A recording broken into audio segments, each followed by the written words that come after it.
ಪ್ರತಿಯೊಬ್ಬ ಮನುಷ್ಯನ ಹಿಂದಿನ ಜನ್ಮದ ಕರ್ಮದಿಂದ ಈ ಜನ್ಮದಲ್ಲಿ ಅವನಿಗೆ ಉನ್ನತವಾಗಿರ್ತಕ್ಕಂಥ ಒಂದು ಸ್ಥಾನಮಾನವನ್ನು ನೋಡ್ತಕ್ಕಂಥದ್ದೇ ಜ್ಯೋತಿಷ್ಯ. ಕೇತು ಯಾವಾಗಲೂ ಆಧ್ಯಾತ್ಮಿಕ. ಏನಾದರೂ ಸಾಧನೆ ಮಾಡಬೇಕು. ಹಿಂದೆಂದೂ ಯಾವ ಪ್ರಧಾನಿಯೂ ಮಾಡದೇ ಇರತಕ್ಕಂಥ ದೇವತಾ ಕಾರ್ಯಗಳನ್ನ ಮಾಡ್ತಾ ಇದ್ದಾರೆ. ಎಷ್ಟು ದೇವಸ್ಥಾನಗಳ ಜೀರ್ಣೋದ್ಧಾರ, ಬದಲಾವಣೆ, ರಾಮ ವಿಚಾರದಲ್ಲಿ ಬಂದಿರತಕ್ಕಂಥದ್ದು, ಕಾಶಿ ಕಾರಿಡಾರ್, ಮಥುರಾ ಬಂದಿರತಕ್ಕಂಥದ್ದು, ಅನೇಕ ಧರ್ಮ ಗುರುಗಳನ್ನು ಸ್ಥಾಪನೆ ಮಾಡಿರ್ತಕ್ಕಂಥದ್ದು, ವಿರೋಧ ಇದ್ರೂ ಕೂಡ ನಿಂತು ಮಾಡಿರ್ತಕ್ಕಂಥ ಒಂದು ಧರ್ಮ ಕಾರ್ಯವನ್ನು ರಾಜಕೀಯ ಮುಖಾಂತರ ಮಾಡೋಣ ಅಂತ ಹೇಳಿ 10ನೇ ಮನೆ ಅವರಿಗೆ ಗ್ರಹಗಳು ಪ್ರಚೋದನೆ ಕೊಡ್ತಕ್ಕಂಥದ್ದು ಅಲ್ಲಿ ನಾವು ಕೇತುನಲ್ಲಿ ನೋಡ್ತೀವಿ. 10 to the power of 3 ಅಂದರೆ ಅಧಿಕಾರ ಇರ್ತಕ್ಕಂಥದ್ದು. ಸೂರ್ಯ ದಶದಲ್ಲಿ ದೇಶದತ್ತ ನಡೆಯಕ್ಕೆ ಶುರು ಆಯಿತು. ಆ ಸಕ್ಸಸ್ಸನ್ನು ತೋರಿಸ್ತಕ್ಕಂಥ ಒಂದು ಕಾಂಬಿನೇಷನ್ ಹೊರಡಿತು. ದೇಶದ ಪ್ರಧಾನಿ ಆ ಶನಿಯ ಅಂಶದಿಂದ ಆಗಿರ್ತಕ್ಕಂಥದ್ದು. ಶನಿನೇ ಇಲ್ಲಿ ಅವ್ರಿಗೆ ಎತ್ತರದ ಪೊಸಿಷನ್ ತಂದು ಇಟ್ಟಿರ್ತಕ್ಕಂಥದ್ದು. 21ರಿಂದ ಅವ್ರಿಗೆ ಸ್ವಲ್ಪ ಕಷ್ಟಗಳ ಸಮಯ ಶುರುವಾಯಿತು. 2028ವರೆಗೂ ಇದೆ. ಒಂದು ಕಡೆ ನಾವು ಗುಡ್, ಇನ್ನೊಂದು ಕಡೆ ಬ್ಯಾಡ್ ಎರಡನ್ನೂ ನೋಡಿದಾಗ ಗುಡ್ ಕಡೆನೂ ಸ್ವಲ್ಪ ಇರೋದ್ರಿಂದ ಸ್ವಲ್ಪ ಸದ್ಯಕ್ಕೆ ಒಂದು ಮೈತ್ರಿಯಿಂದ ಸ್ವಲ್ಪ ಆಚೆ ಕಡೆ ಇರತಕ್ಕಂಥ ಬಲದಿಂದ ನಡೀತಾ ಇದೆ. ಇದು 28ವರೆಗೂ ನಡೆಯುತ್ತೆ. ಒಬ್ಬ ಸಾಧಾರಣವಾಗಿರ್ತಕ್ಕಂಥ ಟೀಮ್ ಆರ್ತಕ್ಕಂಥವರು ದೇಶದ ಪ್ರಧಾನಿ ಆಗೋಕ್ಕೆ ಯಾವುದೂ ಅಡ್ಡಿ ಮಾಡಿಲ್ಲ. ಗ್ರಹಗಳೆಲ್ಲ ಪ್ರಚೋದನೆ ಕೊಟ್ಟು ಬುದ್ಧಿ ಕರೆಕ್ಟಾಗಿ ಯೂಸ್ ಮಾಡಿ ಉನ್ನತ ಸ್ಥಾನಕ್ಕೆ ಬಂದಿರತಕ್ಕಂಥ ಮೋದಿಗೆ, ಆ ಆತ್ಮಕ್ಕೆ ಮತ್ತು ಆ ಪಾದಕ್ಕೆ ನಾವು ನಮೋ ನಮಃ ಹೇಳಬೇಕು. ಅದೇ ನಮೋ.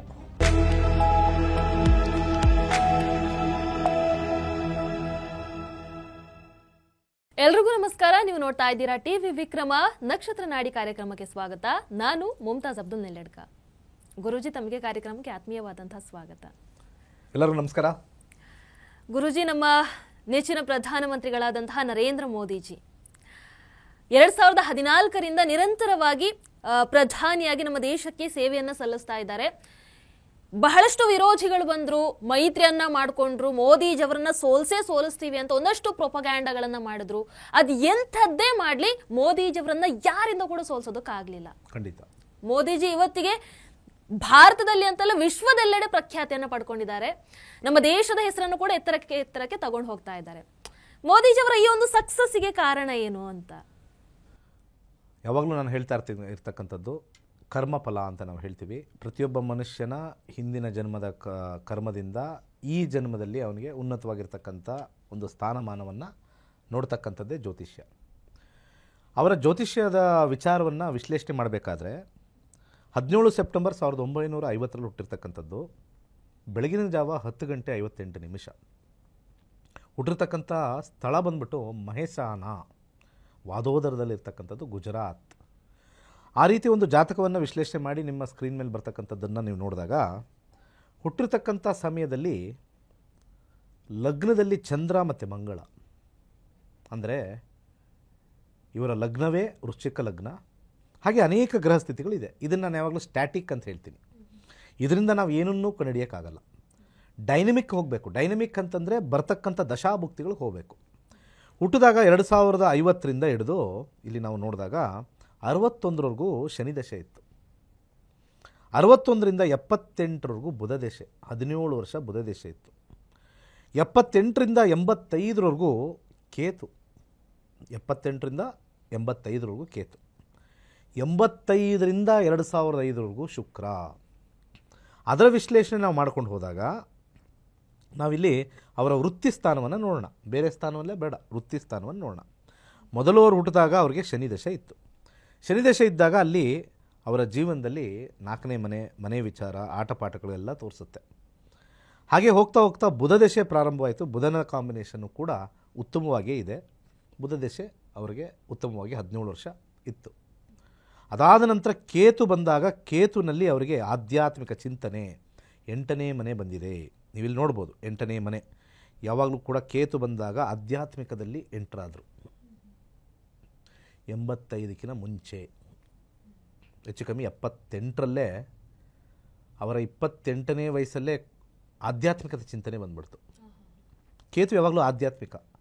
ಏನಾದರೂ ಸಾಧನೆ ಮಾಡಬೇಕು. ಅದಕ್ಕೆ ನೀವು ನೋಡ್ಬೋದು, ಹಿಂದೆಂದೂ ಯಾವ ಪ್ರಧಾನಿಯೂ ಮಾಡದೇ ಇರತಕ್ಕಂಥ ದೇವತಾ ಕಾರ್ಯಗಳನ್ನ ಮಾಡ್ತಾ ಇದ್ದಾರೆ.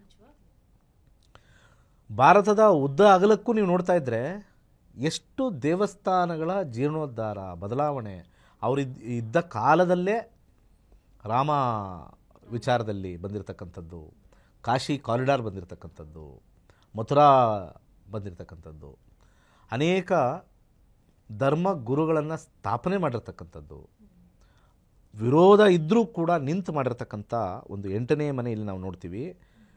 ಕೇತು ಇರತಕ್ಕಂಥ ನಕ್ಷತ್ರ ಸೂರ್ಯ, ಅವರಿಗೆ ಪ್ರಚೋದನೆ 28ನೇ ವಯಸ್ಸಲ್ಲೇ ಆಗೋಯ್ತು.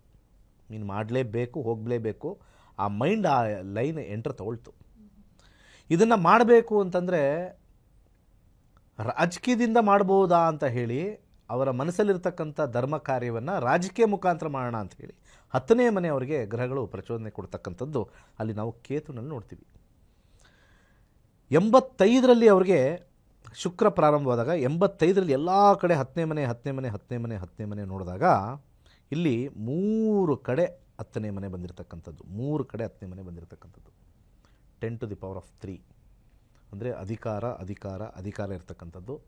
20 ವರ್ಷ ರಾಜಕೀಯದಲ್ಲಿ ಕೆಳಮಟ್ಟದಿಂದ ಅಥವಾ ಆ ಒಂದು ABCD ಅಂತ ಹೇಳ್ತಾರೆ, ಎಯಿಂದ ಹಿಡಿದು 2005ಕ್ಕೆ ಬರುವಷ್ಟಕ್ಕೆ ಒಂದು ಗುಜರಾತಿನ CM ಎಲ್ಲ ಆಗಿ ಮುಗಿದು ಯಾವಾಗ ಶುಕ್ರ ಮುಗೀತೋ ಅವರ ಪ್ರಯಾಣ ಸೂರ್ಯ ದಶದಲ್ಲಿ ದೇಶದತ್ತ ನಡೆಯೋಕ್ಕೆ ಶುರು ಆಯಿತು. ಅದನ್ನು ಮುಂದೆ ನೋಡೋಣ. ಸೂರ್ಯನಲ್ಲಿ ಕಾಂಬಿನೇಷನ್ ನೋಡಿದಾಗ 2ನೇ ಮನೆ, 4ನೇ ಮನೆ, 5ನೇ ಮನೆ, 8ನೇ ಮನೆ, 10ನೇ ಮನೆ, 11ನೇ ಮನೆ, ಈ ಕಾಂಬಿನೇಷನ್ನು ಆ ಸಕ್ಸಸ್ಸನ್ನು ತೋರಿಸ್ತಕ್ಕಂಥ ಒಂದು ಕಾಂಬಿನೇಷನ್ನು ಹೊರಡ್ತು 2005 ಆದಮೇಲೆ. ಅಲ್ಲಿಂದನೇ 2011-12ವರೆಗೂ ಕೂಡ ಸೂರ್ಯ ನಡೀತಾ ಇತ್ತು.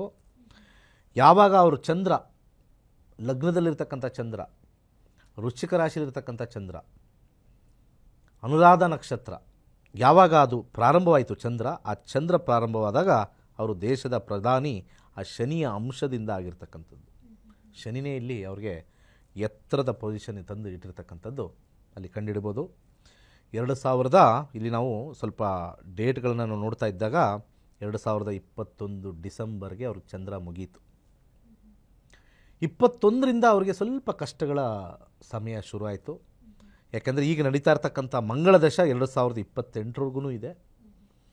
ಸೊ ಅವರ ಕಾರ್ಯಕ್ಷೇತ್ರದಲ್ಲಿ ಮಂಗಳ ಸ್ವಲ್ಪ 12ನೇ ಮನೆ ಸ್ವಲ್ಪ ತೋರಿಸಿ ಸ್ವಲ್ಪ ಆಪಾದನೆಗಳು, ಸ್ವಲ್ಪ ಮಟ್ಟಿಗೆ ಅವರ ಒಂದು ಮೈತ್ರಿಕೂಟ ಮಾಡ್ತಕ್ಕಂಥ ಒಂದು ಪರಿಸ್ಥಿತಿ ಈ ಮಂಗಳ ದಶ ತಂದಿಡ್ತು.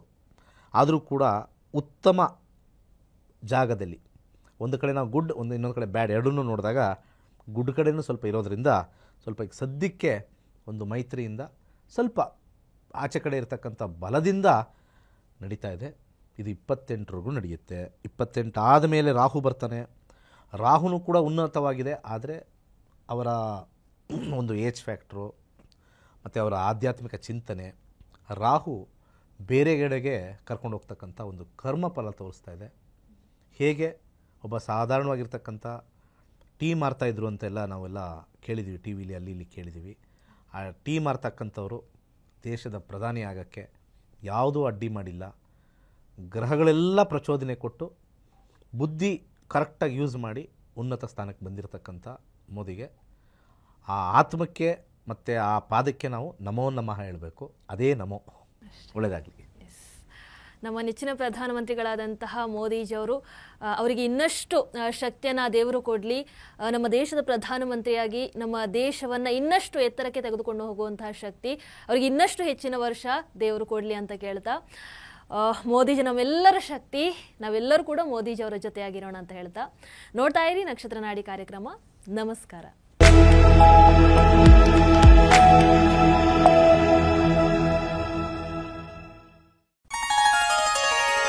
ನಕ್ಷತ್ರ ನಾಡಿ ತರಗತಿಗೆ ಸೇರಿ ಹಾಗೂ ಕೇವಲ 15 ದಿನಗಳಲ್ಲಿ ಜೂಮ್ ಆಪ್ ಮುಖಾಂತರ ಆನ್ಲೈನ್ ತರಗತಿಯನ್ನು ಕಲಿಯಿರಿ. ಜ್ಯೋತಿಷ್ಯ ಶಾಸ್ತ್ರದಲ್ಲಿ ಆಧುನಿಕ ತಂತ್ರಜ್ಞಾನವನ್ನು ಬಳಸಿ ಸಿದ್ಧಪಡಿಸಿರುವ ಗೋಲ್ಡ್ ಫ್ರೀ ಆಸ್ಟ್ರೋ ಆಪ್ ಮುಖಾಂತರ ನಮ್ಮ ಜೀವನದಲ್ಲಿನ ಮುಖ್ಯ ವಿಚಾರಗಳಾದ ಆರೋಗ್ಯ, ವಿದ್ಯಾಭ್ಯಾಸ, ವೃತ್ತಿ ಜೀವನ, ಮದುವೆ ವಿಚಾರ, ಆಸ್ತಿ, ಪ್ರಯಾಣ, ವ್ಯಾಜ್ಯದಂತಹ ವಿಚಾರಗಳ ಬಗ್ಗೆ ಜಾತಕದಲ್ಲಿ ಅತ್ಯಂತ ಸುಲಭ ರೀತಿಯಲ್ಲಿ ತಿಳಿಯಬಹುದಾಗಿದೆ. 60,000ಕ್ಕೂ ಹೆಚ್ಚಿನ ವಿದ್ಯಾರ್ಥಿಗಳಿಗೆ ನಕ್ಷತ್ರ ನಾಡಿ ಜ್ಯೋತಿಷ್ಯವನ್ನು ಕಲಿಸಿಕೊಟ್ಟಿರುವ ಪಂಡಿತ್ ದಿನೇಶ್ ಗುರೂಜಿಯವರ ತರಗತಿಗಳಿಗೆ ಇಂದೇ ನೋಂದಾಯಿಸಿ. ಸುಲಭವಾದ ಮತ್ತು ಶಾಸ್ತ್ರೋಕ್ತವಾದ ಜ್ಯೋತಿಷ್ಯ ಶಾಸ್ತ್ರವನ್ನು ಕಲಿಯಿರಿ. ಹೆಚ್ಚಿನ ಮಾಹಿತಿಗಾಗಿ ಇಂದೇ ನಮ್ಮ ನಕ್ಷತ್ರ ನಾಡಿಯನ್ನು ಸಂಪರ್ಕಿಸಿ. ಧನ್ಯವಾದಗಳು.